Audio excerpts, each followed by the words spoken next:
Now to a visit by Vice President Kamala Harris to New Jersey today. The vice president took part in a roundtable discussion in Newark this afternoon.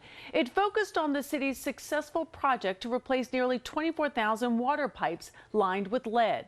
And before she headed back to Washington, Vice President Harris spoke with Eyewitness News about the initiative's potential role on a national stage. We also touched on some other big topics on the minds of folks living throughout the tri-state, including gun violence and the tensions over Ukraine. Here's what she told us. So this is, without a question, a problem and an issue that is national in scope, and dare I say it's a crisis, in that you look at our children in America who are under the age of 6, over half are at risk of exposure to lead in water or in paint. And so what we want to do is let folks know that we passed a bipartisan infrastructure law. We were very serious about getting that done as quickly as possible so we could put the federal dollars into supporting states and local governments to get rid of the lead in the pipes. What's happening in Newark is that the role model of how community works with government has proven to be so effective and efficient that we want to highlight that as an example of what other cities and states can do around the country. One of the things that has been a common through line is the extraordinary community leaders, the heroes, I might say, the grandmothers, the grandfathers, the parents, who have been talking for years, many of them, about the seriousness of this, the health impact on the community, the impact on the ability of children to learn. And they have been demanding and pushing elected leaders around the country to do something.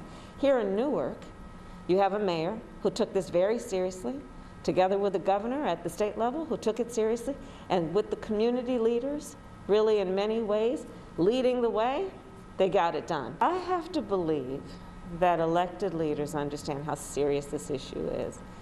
It is without debate that lead in pipes creates toxic water, that lead in pipes causes damage to a child's development and therefore their ability to learn, which means that it's going to have lifelong consequences and generational consequences. So I have to believe that elected leaders, wherever they are, would take an issue like this seriously, and in particular when the solution is actually there's a model for what it looks like, right? We can all be challenged by a problem but don't know how to fix it.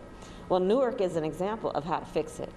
Well, on the issue of gun violence, our administration has been clear that we got to support local communities with the resources that we need to take on gun violence. You know, I spent many years as a prosecutor, as an elected district attorney, and as the attorney general of the second largest Department of Justice in the country.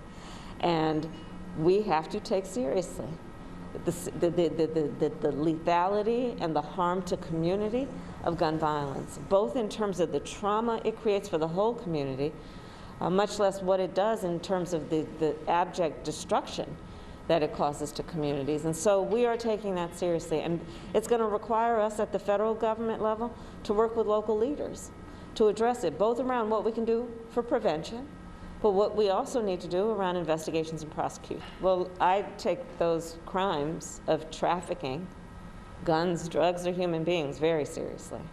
In fact, in my career as an Attorney General, I put a great deal of emphasis on that. And that's about, again, coordination between federal, state, and local law enforcement to do the work of clamping down on the trafficking of, in this case, for our discussion, guns. Let's be clear that Russia is clearly escalating. And as the President has said, American citizens need to leave Ukraine and take this seriously. Also, we as the United States have been very clear with Russia from day one practically on this issue that if Russia takes aggressive action and denies the territorial integrity and the sovereignty of Ukraine, we are prepared to take serious and swift and unified action.